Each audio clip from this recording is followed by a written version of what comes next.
Welcome to Pratap classes. दोस्तों, Pratap classes के YouTube channel पर आपका स्वागत है। तो लगातार अपना जो टारगेट है वो है सूचना सहायक 2024 के लिए आगामी एग्जाम और इनफॉर्मेशन असिस्टेंट का जो एग्जाम है उसके लिए लगातार आपको ये सीरीज अपने धीरे धीरे कवर करते जा रहे हैं। तो आज अपने शाम 4 बजे की क्लास के अंदर 5 नंबर सीरीज की बात है करेंगे और इसमें आपको इंडिया प्लस राजस्थान करंट आपको छोटे छोटे पार्टों के अंदर इस सीरीज छोटी छोटी सीरीज के माध्यम से आपको यहाँ पे रिवाइज करवाया जा रहा है।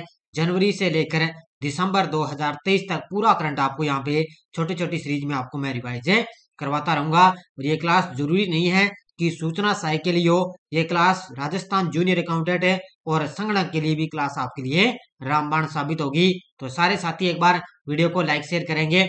पहला क्वेश्चन देखो आपके सामने, मुख्यमंत्री श्री अशोक गहलोत ने किस विश्वविद्यालय के परिसर में यूनानी महाविद्यालय खोलने के लिए स्वीकृति दी है?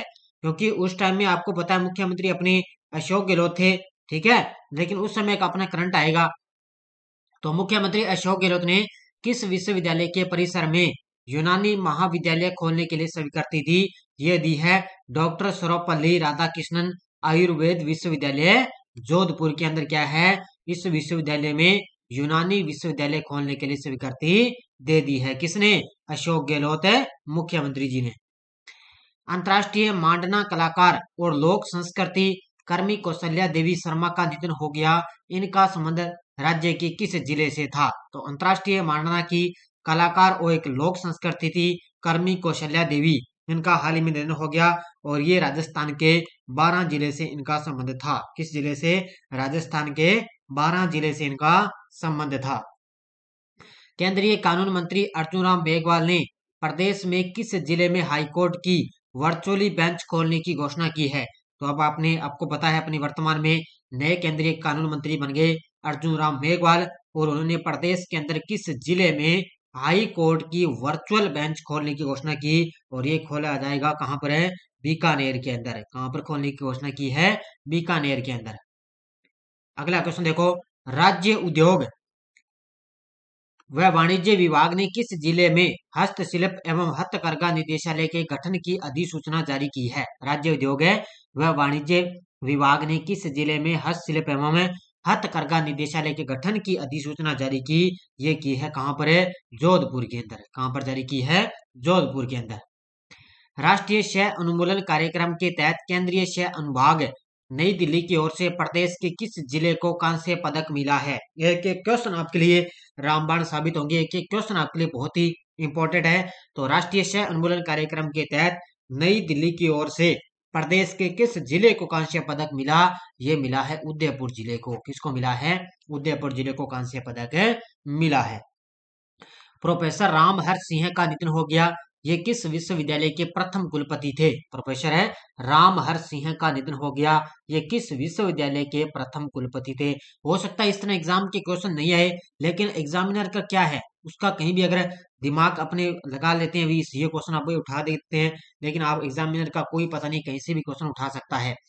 तो ये थे डॉक्टर सर्वपल्ली राधाकृष्ण आयुर्वेद विश्वविद्यालय जोधपुर के ये प्रथम कुलपति थे। कौन है? रामहर्ष सिंह का निधन हो चुका है। प्राचीन इतिहास की विभिन्न जानकारी के लिए मुख्यमंत्री अशोक गहलोत ने किस जिले में संग्रहालय स्थापित करने के लिए 4.21 करोड़ रुपए की वित्तीय प्रस्ताव का अनुमोदन किया है? तो ये किया है कहां पर है? ये किया है डीग भरतपुर के अंदर। कहां पर किया है? डीग भरतपुर में मुख्यमंत्री अशोक गहलोत ने संग्रहालय स्थापित करने के लिए 4.21 करोड़ रुपए के वित्तीय प्रस्ताव को मंजूरी दी है। राजस्थान लघु उद्योग निगम एवं राजस्थान एक्सपोर्ट प्रोपोर्शनल काउंसिलिंग द्वारा भारत सरकार की वन डिस्ट्रिक्ट वन प्रोजेक्ट के डिस्प्ले विंडो का उद्घाटन नई दिल्ली में किसके द्वारा किया गया? तो यहाँ पर किसके द्वारा किया गया? ये किया गया है, ध्यान रखना, राजीव अरोड़ा के द्वारा। ऑप्शन नंबर डी, किसके द्वारा? राजीव अरोड़ा। उन्होंने क्या है? लघु उद्योग निगम है और राजस्थान एक्सपोर्ट प्रमोशनल काउंसिलिंग द्वारा क्या है, जो भारत सरकार के योजना है one district one project display window का उद्घाटन है नई दिल्ली में किसके द्वारा किया गया? राजीव अरोड़ा के द्वारा। केंद्रीय मंत्री अनुराग ठाकुर ने प्रदेश में खेलो इंडिया की कितने सेंटरों की शुरुआत की गई है? तो अपने सूचना एवं प्रसारण और साथ में खेल मंत्री हैं अनुराग सिंह ठाकुर, उन्होंने प्रदेश के अंदर खेलो इंडिया के कितने सेंटरों की शुरुआत की? ये की है 26। कितने? 26 सेंटरों की शुरुआत की है। अगला, सभी पंचायतों में पशु चिकित्सालय खोलने वाला राजस्थान का पहला जिला बना है। यानी कि प्रदेश के अंदर सभी पंचायतों के अंदर क्या है, जो सबसे पहले पशु चिकित्सालय खोलने वाला राजस्थान का पहला जिला बन चुका है, और वो बन चुका है सीकर जिला। कौन सा बन चुका है? सीकर जिला बन चुका है।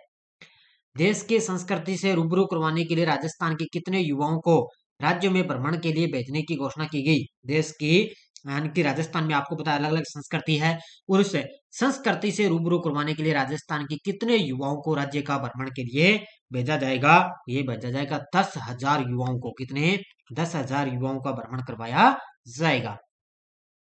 22 से 26 अगस्त 2023 डिग्गी कल्याण जी के मेले में राजस्थान सरकार ने यात्रियों को रोडवेज में 50% छूट दी जा रही है। यह किस जिले में है? तो डिग्गी कल्याण जी आपको पता है, आपने त्योहार मेले पढ़े होंगे, तो इसके अंदर आपको पता है कहाँ के हैं? टोंक जिले के। कहाँ के? ये डिग्गी कल्याण जी का मेला लगता है टोंक में, और वहां पर क्या है, रोडवेज के अंदर 50% की सरकार ने छूट दी थी उस समय। 20 से 24 अगस्त 2023 तक राष्ट्रमंडल संसदीय संघ का राष्ट्रीय सम्मेलन राजस्थान में पहली बार कहां आयोजित हुआ? तो ये क्वेश्चन सीधा सीधा टपका था आरएएस एग्जाम के अंदर, बड़ा शानदार। तो 20 से 24 अगस्त 2023 तक है राष्ट्रमंडल संसदीय संघ का राष्ट्रीय सम्मेलन राजस्थान में पहली बार हुआ, उदयपुर के अंदर। कहां पर आयोजित हुआ था? ये उदयपुर के अंदर इसका आयोजन किया गया था। राजस्थान का 5वां व देश का 54वां टाइगर रिजर्व कौन सा है? राजस्थान का 5वां और वह देश का 54वां टाइगर रिजर्व कौन सा है भाई? तो वो है, आपको पता है, धौलपुर करौली। अभी नया जो राजस्थान का नया जो टाइगर रिजर्व बना है वो धौलपुर करौली का है, 5वां टाइगर रिजर्व, और ये देश का 54वां टाइगर रिजर्व बन चुका है। 25वां राजीव गांधी राष्ट्रीय सद्भावना पुरस्कार किसे प्रदान किया गया? 25वां राजीव गांधी राष्ट्रीय सद्भावना पुरस्कार दिया गया है वनस्थली विद्यापीठ है टोंक को। किसको दिया गया? वनस्थली विद्यापीठ है टोंक के अंदर, उसको क्या 25वां राजीव गांधी राष्ट्रीय सद्भावना पुरस्कार इनको दिया जा चुका है। नई दिल्ली में आयोजित India open international karate championship में किस खिलाड़ी ने 2 स्वर्ण पदक जीते हैं? देखो कितना शानदार है, 2 स्वर्ण पदक। तो ये किसने जीते? ये जीते हैं जूही प्रजापति ने। Option number D.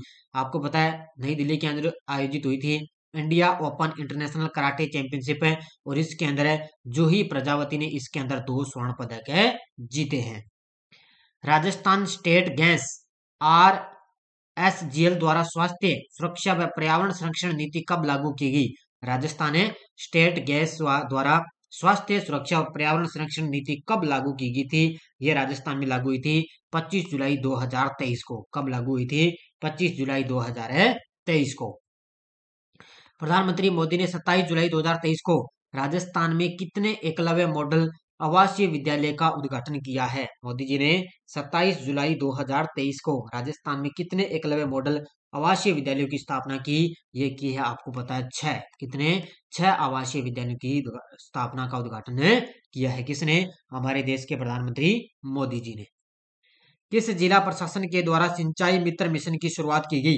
किस जिला प्रशासन के द्वारा सिंचाई मित्र मिशन की शुरुआत की गई? और ये शुरुआत की है, आपको पता है, गंगानगर जिले के द्वारा। इसके द्वारा गंगानगर जिला प्रशासन द्वारा क्या सिंचाई मित्र मिशन की शुरुआत की थी। भारत में पहली बार किस अभ्यारण्य के नीचे से 8 लेन की ट्विन टनल बनाई जाएगी? यानी कि भारत में पहली बार किस अभ्यारण्य के नीचे 8 लेन की ट्विन टनल बनाई जाएगी? और ये बनाई जाएगी मुकंदरा हिल्स कोटा। कहां पर है? मुकंदरा हिल्स कोटा के अंदर है, और कोटा के अंदर क्या इस अभ्यारण्य के नीचे 8 लेन की ट्विन टनल बनाई जाएगी। हाल में वर्ल्ड सिटीज कल्चर फोरम में शामिल होने वाला भारतीय शहर कौन सा बना है? हाल ही में वर्ल्ड सिटीज कल्चर फोरम के अंदर शामिल होने वाला पहला भारतीय शहर कौन सा बन चुका है? और वो बन चुका है बेंगलुरु शहर। कौन सा बन चुका है? बेंगलुरु शहर बन चुका है। भारतीय महिला हॉकी टीम ने फाइनल में किस टीम को हराकर चैंपियन बनी? तो भारत में महिला टीम ने फाइनल में किस टीम को हराकर चैंपियन बनी? यानी कि भारतीय महिला ने हॉकी टीम का जो है फाइनल खिताब जीत लिया, और अंतिम में किसको हराया? तो वो हराया था स्पेन देश को। किसको हराया था? स्पेन देश को। हाल ही में क्रैच नीति शुरू करने वाला देश का पहला राज्य कौन सा बना है? हाल ही में क्रैच नीति शुरू करने वाला देश का पहला राज्य, और वो बन चुका है हरियाणा राज्य। कौन सा बन चुका है? और रोज आपको सुबह, आपको पता है, आपको मैं डेली आपको सुबह रोज 7 बजे इंडिया और वर्ल्ड की करंट अफेयर्स की क्लास आपको डेली करवाता हूँ। और आरएस के अंदर आपने देखा होगा किस तरह से यहाँ से करंट में एग्जाम के अंदर क्वेश्चन आए थे। किस केंद्रीय मंत्री ने बुनियादी साक्षरता को बढ़ावा देने हेतु उल्लास मोबाइल एप्लीकेशन लॉन्च किया है? तो उल्लास मोबाइल एप्लीकेशन लॉन्च किया किस लिए? बुनियादी साक्षरता को बढ़ावा देने हेतु। तो ये किया है, आपको पता है, धर्मेंद्र प्रधान ने। किसने? अपने शिक्षा मंत्री हैं धर्मेंद्र प्रधान, उन्होंने किया बुनियादी साक्षरता को बढ़ावा देने हेतु उल्लास में मोबाइल एप्लीकेशन की शुरुआत की है। पीएम मोदी ने किस राज्य की यात्रा के दौरान किसानों के लिए यूरिया गोल्ड लॉन्च किया? तो ये आपको सभी को पता है, राजस्थान के जब वो सीकर जिले की यात्रा पर थे तब उन्होंने किसानों के लिए यूरिया गोल्ड लॉन्च की थी। किसने? हमारे देश के पीएम मोदी जी ने। किस शहर में देश की पहली वर्ल्ड कॉफी कॉम्प्लेक्स का आयोजन हुआ है? किस देश में, किस शहर में देश की पहली वर्ल्ड कॉफी कॉम्प्लेक्स का आयोजन हुआ? देखो, पहली बार भारत के अंदर इसका आयोजन किया गया था, और सबसे पहले हुआ था इसका भारत में बेंगलुरु के अंदर। कहां पर हुआ था? सितंबर महीने में इससे वर्ल्ड कॉफी कॉम्प्लेक्स का आयोजन किया गया था। कहां पर है? बेंगलुरु के अंदर। देश का पहला हाइड्रोजन ईंधन उद्योग कहाँ स्थापित किया गया? देश का पहला हाइड्रोजन ईंधन उद्योग, और यह स्थापित किया गया था झारखंड राज्य के अंदर। कहां पर स्थापित किया गया? झारखंड राज्य के अंदर स्थापित किया गया। जुलाई 2023 में माल व सेवा कर यानी कि जीएसटी संग्रह 1,61,497 करोड़ से बढ़कर कितने रुपए हो चुका है? तो धीरे धीरे आपको पता है, अभी भी ताजा आंकड़े हैं, उसमें भी जीएसटी में सबसे ज्यादा बढ़ोतरी हुई है, और ये आंकड़ा हो चुका है 1.65 लाख करोड़ रुपए। कितने? 1.65 लाख करोड़ रुपए हो चुका है। किस राज्य सरकार ने प्राण वायु देवता पेंशन योजना प्रारंभ की है? इसका मतलब ये होता है, जो व्यक्ति जीवन यानी कि लगभग जो मतलब जो वृक्ष होते हैं, पेड़ों की रक्षा करेगा जो व्यक्ति, उसको क्या है, हरियाणा की सरकार उसको भी पेंशन प्रदान है करेगी। इनकी प्राण वायु देवता पेंशन योजना प्रारंभ की। किसने? हरियाणा की सरकार ने। पीएम मोदी ने कब तक पूरे देश को E20 ईंधन से कवर करने का भारत का लक्ष्य रखा है? पीएम मोदी ने कब तक पूरे देश को E20 ईंधन से कवर करने का भारत का लक्ष्य रखा? और ये रखा है 2025 तक। कब तक रखा है? 2025 तक इसका लक्ष्य रखा गया है। विदेशों में भारतीयों के शवों के निर्बाध स्थानांतरण के लिए सरकार ने कौन सा पोर्टल लॉन्च किया है? विदेशों में भारतीयों के शवों के निर्बाध स्थानांतरण के लिए सरकार ने कौन सा पोर्टल लॉन्च किया? और वो है ई केयर पोर्टल। ऑप्शन नंबर 1 कौन सा है? ई केयर पोर्टल लॉन्च किया गया।